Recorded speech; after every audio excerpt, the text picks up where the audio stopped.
So how much is this car?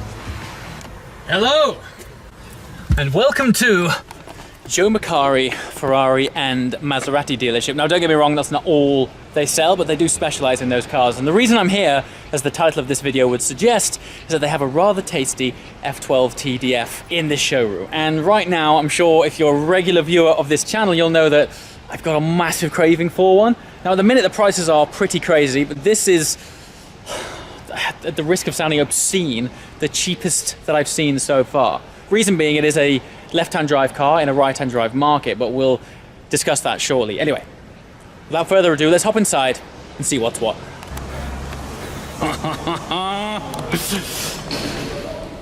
Oh dear. There it is.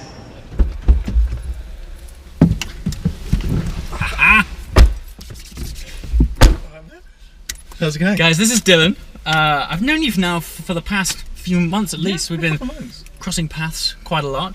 It's no secret on this channel that I have this sort of unrelenting desire for an F12 TDF, which is weird because I barely drive my own F12, like standard F12. I don't know, there's this trend with me at the minute that I seem to prefer the sort of hardcore variations of whatever car that might be.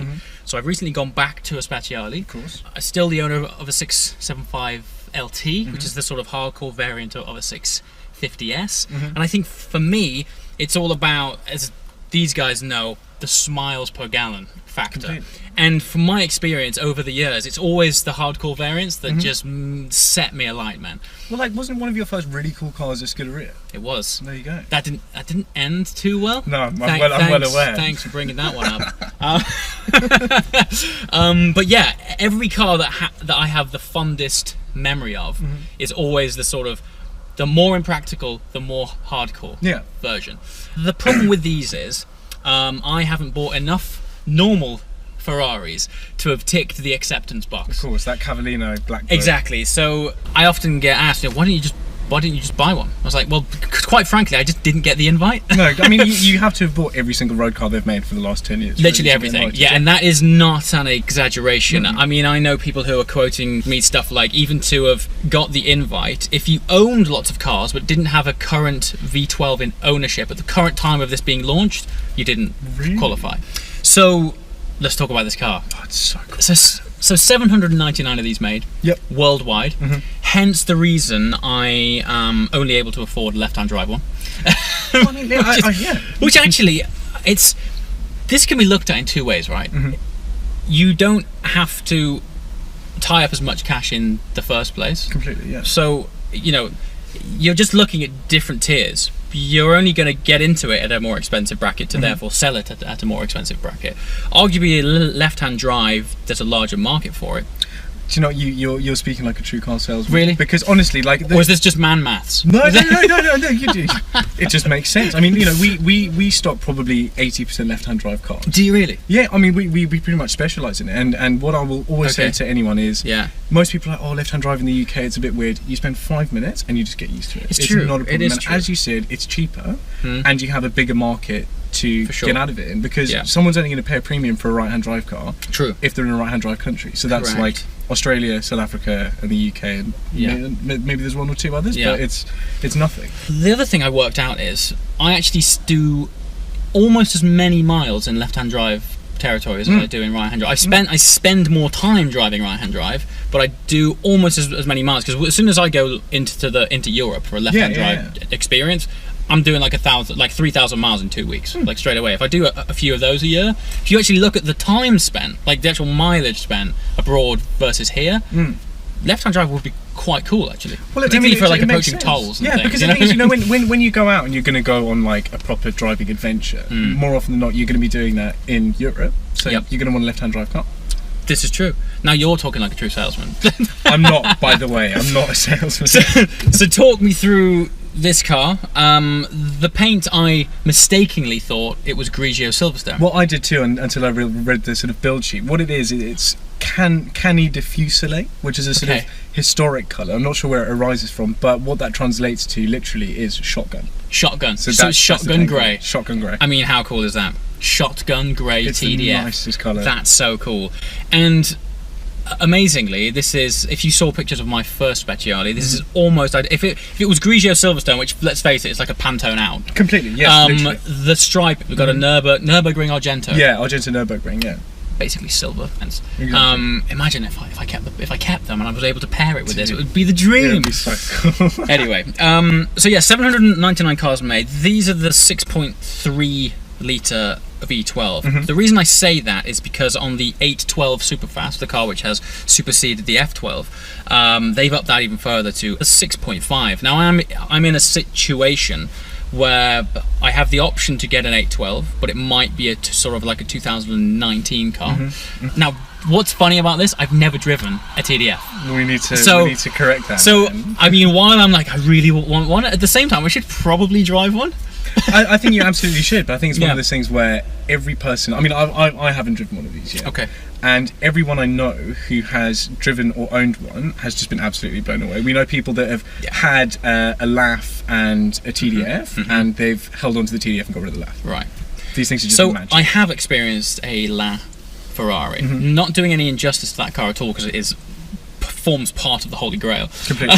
But when you're going at slower speeds, it's almost like a 458. It's so usable. It's so usable. Yeah. Now, I can't confidently comment on this, but owners I know have had them, and people have experienced them, even journalists have said, this thing is mental. Yeah. Like, if you're not on the ball, you probably better not get in it. I mean, you will well know, but that's in what your I'm F12, looking for. those things try to kill you left, right and centre, and this is just even 4. So in the wet, if it's raining, I don't even take the F12 out. No. There's literally no point. It's stupid. Wet mode, the calibration that they've done on these things is incredible. It's witchcraft. It is brilliant. But because it holds the car back so much, you're not experienced of anything of what you've actually paid for. It basically, what it allows you to do is it allows you to drive the car rather than exactly. It makes it so that you'll keep it on the road rather than being able to enjoy it. Rather than ending up through the hedge backwards. Literally, for sure. So how much is this car?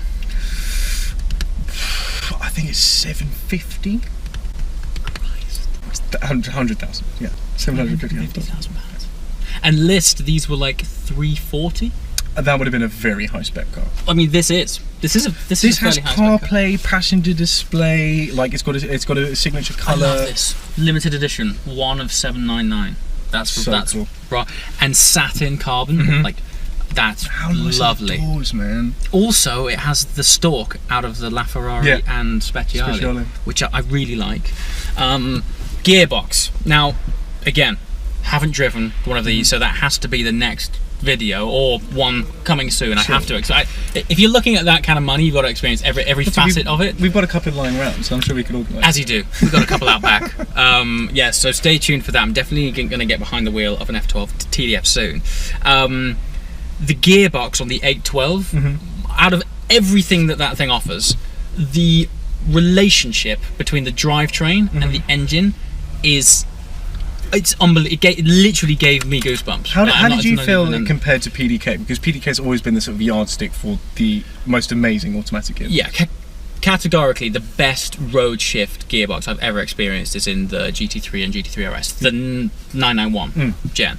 I mean, that is an audible tone change. If you didn't know that it had changed gear, you'd think it would just sound different. Well, I took a 911 GTS out, and I was driving down the road, and then I was in 7th gear, and but I haven't felt it change. It just goes. It's like an electric car with an engine. It's so weird. Madness. So, as you quite rightly said, I benchmark against that. 812, not far off. Not far off. Really? Now, to say not far off is much bigger achievement than you might think, because it's got way more torque, double the cylinders. I mean, you know, 800 horsepower rear-wheel drive, naturally aspirated V12 with a gearbox that every time I changed, I would have to like. I would go back up a gear again just to unnecessarily downchange again. Well, just to be like you were saying, did that actually playing happen? An instrument. These are like playing instruments. Yeah. They're phenomenal. Not only by the way that the gear shift is actuated, the sound, dude. Just the way they do, like sort of trumpets as you go down. Out of this world. So cool. So special. The two negatives, I guess. Obviously, the price is obscene. It's pretty crazy. Also, there's no option these days to spec an F12. What's TDF. your dream spec? Either Rosso Fiocco. Okay, I like that a lot. Or a very metallic blue, like a triple layer, a pearlescent blue, like TDF blue. Okay, I need potentially a little bit lighter. I'll show you a picture of this. We sold that exact. No, you didn't. No.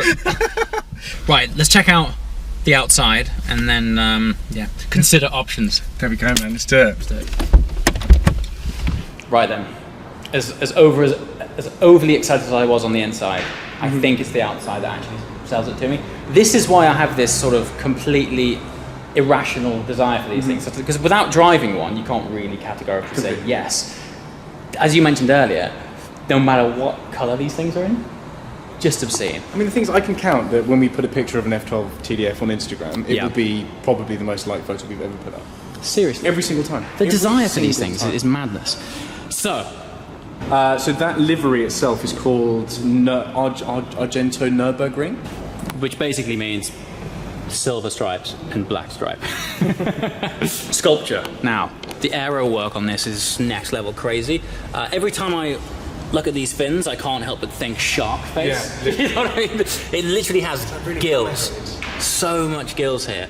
And interestingly, one of the features on the F12 was that it had those active aero flaps that opened on the brakes when they needed cooling. Ferrari at the minute think you're going to need that all the time, and they've just opened it. Yeah. So, pretty cool.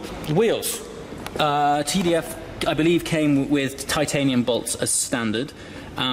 Titanium wheel bolts on Ferrari, they know what they're doing because if you have a standard wheel bolt, they're sort of rounded and polished chrome. Right. And I'm not going to go so far as saying they look cheap, but they look better. Well, they sort of fit with the character of the actual rim itself. Absolutely. Yeah, for sure. I think as an optional extra, it's embarrassing how much they are. Oh, really? It's just stupid. I mean, and they quote all this, it's much lighter. But I mean, well, you're saving really, at least 20 grams. At least. What I found is, and you'll notice on Ferrari's launch cars, they'll end up speccing them where the interiors look a little bit naff. Yeah. Like it's got that normal silver plastic, and everyone just goes carbon everything, and then they're like going, yes, sir, carbon everything. Where do you want the carbon? Everywhere. Speaking of carbon, we've got it pretty much everywhere. Splitter. External sills here, all the way down the door sill. And again, the exaggerated flare that this thing has. Carbon on the rear diffuser as well.